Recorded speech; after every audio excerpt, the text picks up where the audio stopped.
Teman-teman, senang berjumpa lagi. Saat ini sangat spesifik, cerita khusus kepada seorang remaja. Apakah itu? Seorang pemegang amanah khusus di tingkat nasional menyimpulkan kejadian yang merupakan panggilan Tuhan. Selingan cerita ini adalah cerita nyata, bukan negeri Inspio, nyata tanpa menyebut nama, namun asli Indonesia. Ada kejadian pesawat Garuda yang tergelincir di satu kota, menyebabkan rombongan DPR RI yang akan datang ke kota tersebut ditunda. Rombongan tersebut adalah Komisi Keuangan dan Perbankan. Rencananya rombongan akan ke sebuah universitas berbelanja ide tentang satu jenis sumber biaya negara. Universitas menyiapkan satu tim narasumber. Pada jadwal tunda, tim narasumber dari universitas tidak lengkap dan kekurangan satu orang anggota. Kekurangan satu diganti dengan anggota pengganti.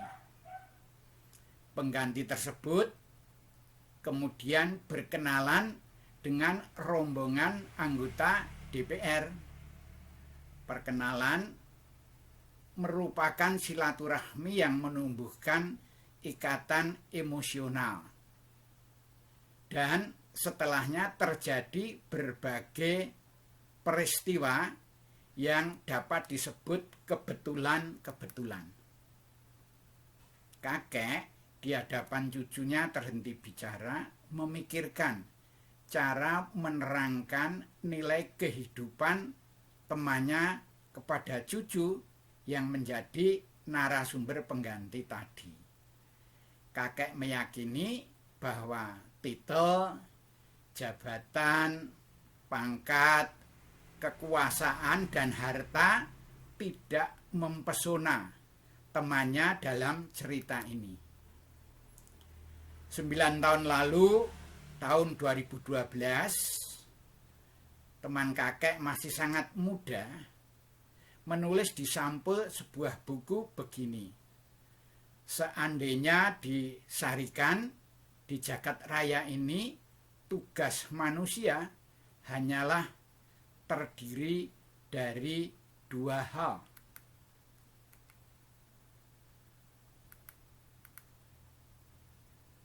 Yakni mengabdi kepada Tuhan dan mendorong kebaikan bagi sesama. Temannya itulah yang akan diceritakan nilai-nilai hidupnya yang dia lakukan konsisten. Kakek punya bukti-bukti bahwa cita-cita mulia teman mudanya memang dilaksanakan.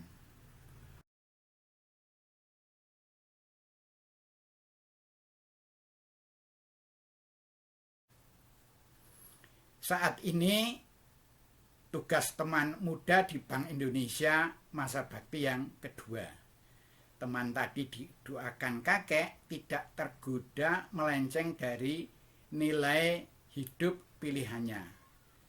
Lalu kakek menambah cerita jalan hidup kemanusiaan, para pahlawan kemanusiaan yang bisa dicari di internet.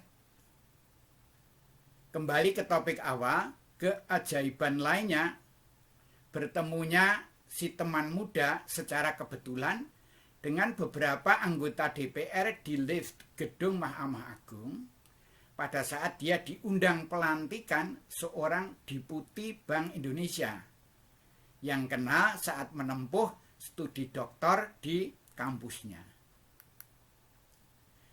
Silaturahmi makin akrab dan ternyata anggota DPR yang baru kenal di lift tersebut akhirnya tahu bahwa teman muda sedang diusulkan pada suatu jabatan penting di lingkungan Bank Indonesia dan langsung berkata akan mendukung. Kejadian kebetulan dan dianggap tidak masuk akal yang ketiga adalah ketika teman muda diundang oleh satu kenalan anggota DPR ke rumahnya bersamaan dengan tiba-tiba teman kuliahnya masa dulu yang sudah lama tidak komunikasi menelpon. Teman muda diminta ke Jakarta. Dan teman kuliahnya dulu itu tahu teman muda tersebut diusulkan memangku jabatan penting. Teman kuliah masa lalu itu memberitahu bahwa dia akan menjodohkan anak dengan seseorang yang nanti dikenalkan sesudah di Jakarta. Ternyata saat lamaran di rumah teman, diketahui bahwa calon besan adalah seorang anggota DPR. Acara lamaran dihadiri cukup banyak anggota DPR. Di acara lamaran tersebut, teman muda dikenalkan. Sekali lagi dikenalkan sebagai anggota rombongan keluarga dan sedang proses usul jabatan penting di Bank Indonesia. Calon besan memimpin doa, menyampaikan bahwa dalam acara lamaran ada sedikitnya 60 malaikat yang ikut mengamini doa yang dipanjatkan. Dalam doa, para anggota DPR dimohon mengamini agar teman muda lolos fit and proper test di DPR untuk memangku jabatan di lingkungan Bank Indonesia. Itulah rentetan peristiwa yang dimulai dari pesawat tergelincir di sebuah kota di bandara di Indonesia.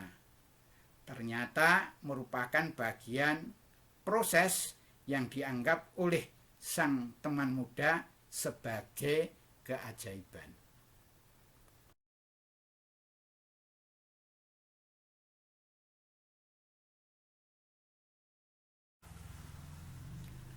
Teman muda kakek menyampaikan ke kakek, dari kejadian tiba-tiba berandai tidak terduga, dukungan mengalir agar teman muda pegang jabatan penting dan sekarang sudah periode yang kedua.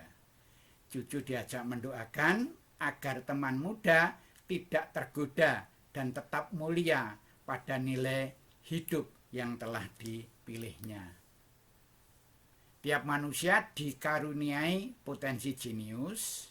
Menurut buku referensi, manusia jenius dapat menggunakan kapasitas otak sampai sekitar 6%. Untuk apa? Untuk meraba, menafsir, menganalisis kebenaran Tuhan. Lalu kalau diizinkannya, barulah bisa cocok mendapat berkah Allah. Cucu telah kuliah di tahun pertama, menekuni suatu cabang ilmu untuk bekal partisipasi bagi kemanfaatan dan kebahagiaan sesama. Cerita kakek ingin menambahkan nilai kehidupan dan spiritualitas, mendorong kebaikan sesama. Hal itulah yang kakek inginkan tumbuh dalam diri cucunya dan para remaja. Gembira ikhtiar, hasilnya Tuhan yang menetapkan takdir. Usaha jalan terus, ikhtiar jalan terus, dan selalu iman bahwa Sang Pencipta Maha bijaksana. Terus meminta kepada Tuhan, terus berusaha dan berdoa. Bila tidak dikabulkan, tetaplah percaya bahwa Tuhan Maha bijaksana memberikan yang paling cocok untuk setiap orang dalam hubungan sebab akibat melalui proses berpikir, rasa, hati, niat, perbuatan, dan lain-lain, dan seterusnya. Proses menuntut ilmu, proses amal ilmu dijalani sepanjang hayat. Wajib gembira dengan payung nilai kehidupan dan spiritualitas. Pilihan yang bagus.